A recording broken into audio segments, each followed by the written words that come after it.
Laskar Pengawal Habib Rizik Syihab beberapa hari yang lalu, kami sudah langsung menempuh langkah-langkah hukum, antara lain berkoordinasi dengan Komnas HAM untuk meminta Komnas HAM mengusut tuntas hal ini, siapa aktor intelektual di balik ini, kemudian para pelakunya supaya diproses secara hukum dan keadilan dapat ditegakkan. Kabar Harian mengabarkan.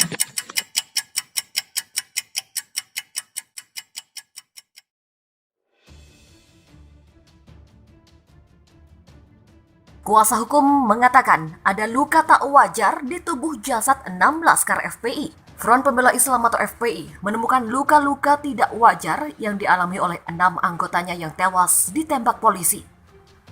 Selain luka tembakan, ada pula luka-luka lainnya. Hal itu diungkapkan kuasa hukum FPI Aziz Yanwar yang mengaku sudah melihat langsung kondisi 6 jenazah anggota laskar FPI ditembak polisi. Aziz menyebut ditemukan banyak luka tidak wajar di ke-6 jenazah laskar FPI. Selain luka tembak, ada pula luka lebam lainnya yang bukan disebabkan oleh selongsong peluru. Saat ditanya berapa banyak luka tembak di tiap jenazah, Aziz tidak merinci lebih jauh. Dengan kondisi ke-6 jenazah tersebut, Aziz meyakini mereka bukan meninggal karena polisi melakukan tindakan tegas dan terukur. Aziz berharap Komisi Nasional Hak Asasi Manusia yang telah membentuk tim independen bisa segera mengusut tuntas penembakan tersebut. Setelah diautopsi di Rumah Sakit Polri Kramat Jati, Jakarta Timur, pihak kepolisian kemudian menyerahkan seluruh jenazah kepada keluarga masing-masing. 6 jenazah dibawa pihak FPI lalu disemayamkan di Masjid Al-Islah Petamburan, Jakarta Pusat sebelum dimakamkan. Jenazah akan dimakamkan di lokasi berbeda-beda sesuai keinginan keluarga. 6 simpatisan Habib Rizik tewas ditembak polisi di Jalan Tol Jakarta Karawang, tepatnya kilometer 50 pada Senin 7 Desember dini hari. Kejanggalan baru laskar FPI ditembak. Jumlah peluru 3 yang tewas 6 orang. Ada kejanggalan baru dalam tragedi berdarah laskar FPI ditembak mati saat mengawal Habib Rizik Syihab. Penembakan itu dilakukan pada Senin 7 Desember 2020 dini hari di Tol Jakarta Cikampek KM 50. Sebanyak 6 anggota FPI tewas dalam penembakan itu. Mereka belakangan diketahui bertugas melakukan pengawalan terhadap Imam Besar FPI Habib Rizik Syihab. Polisi menyatakan mereka berusaha menyerang aparat yang menguntitnya dengan senjata api dan senjata tajam.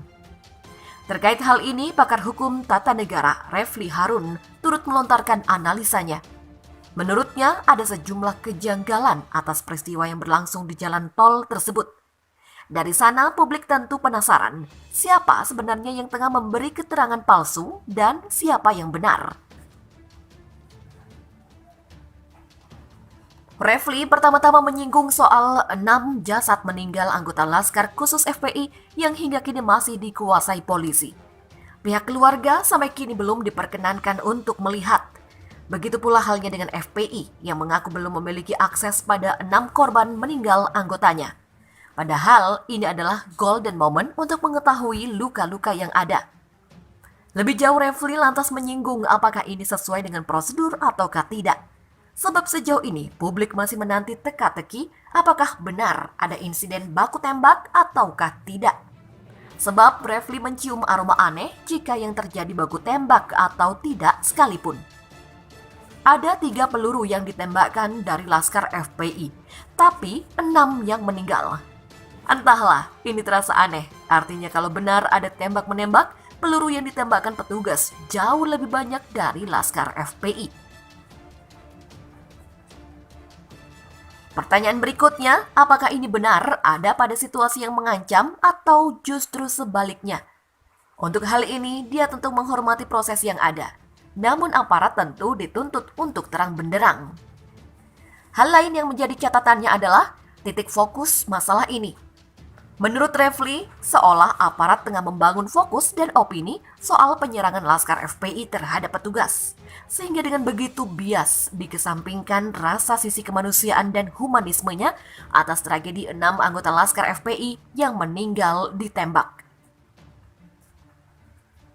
Refli berharap ke depan atas kasus 6 anggota laskar FPI yang meninggal karena ditembak ini dapat dibentuk tim independen di mana tim ini dianggap perlu diumumkan atau diutus oleh Presiden. Hal ini penting untuk mengungkap misteri KM50 Tol Japek secara terang benderang. Jangan sampai usai dibuat kehilangan nyawa, dibuat lagi narasi-narasi yang justru menjadi tak adil bagi salah satu pihak. Maka itu perlu ada tim independen yang berwibawa, profesional untuk mengungkap kasus ini. Jangan yang hanya cari pembenaran tapi kebenaran. Jasa Marga memberikan pernyataan, CCTV tidak rusak, tetapi ada gangguan jaringan. Direktur Utama PT Jasa Marga Toll Road Operator atau JMTO Redi R. Lukman membenarkan adanya kerusakan CCTV di ruas jalan tol Jakarta Cikampek. Kerusakan CCTV terjadi dimulai dari KM 49+000 atau dari daerah Karawang Barat sampai KM 72+000 Cikampek, tempat terjadinya bentrokan Laskar FPI pendukung HRS dan polisi. Tim inspeksi untuk kemudian melakukan penyisiran mencari lokasi penyebab masalah tersebut. Redi menambahkan, terkait kerusakan CCTV yang terjadi di tol Jakarta Cikampek dilaporkan sejak Minggu 6 Desember pada pukul 6 waktu Indonesia Barat. Dalam laporan tersebut dijelaskan bahwa adanya gangguan CCTV yang menyebabkan sistem menjadi offline.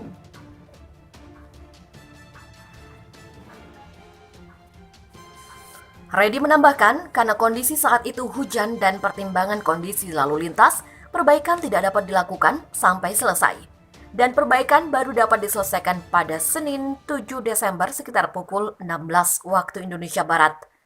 Atas kerusakan tersebut, PT Jasa Marga memohon maaf atas ketidaknyamanan yang ditimbulkan.